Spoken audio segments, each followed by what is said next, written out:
invigde den här nya bryggan är från början ett medborgarförslag från Kolmårdsgruppen.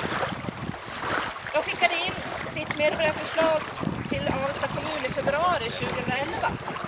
Och i förslaget så beskrev de Sandvikabadens förträfflighet, vikten av barn och ungdomars möjlighet att öka en vattenbana.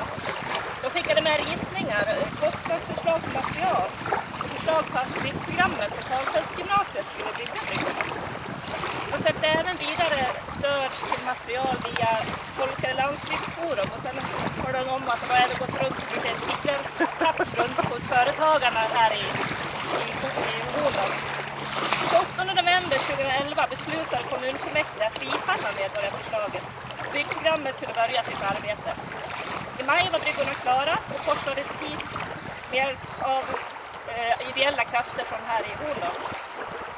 Slogboden, som inte var ett medborgarförslag, men även det kommer fram till tack vare engagemanget från utvecklingsgruppen och i samverkan med kommunen och byggprogrammet.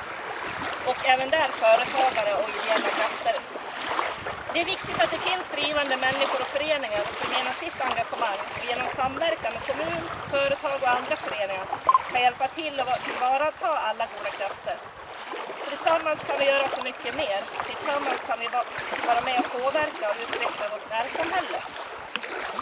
Och vad vi kan åstadkomma senare här idag, vi ska gå vidare och få lite korv.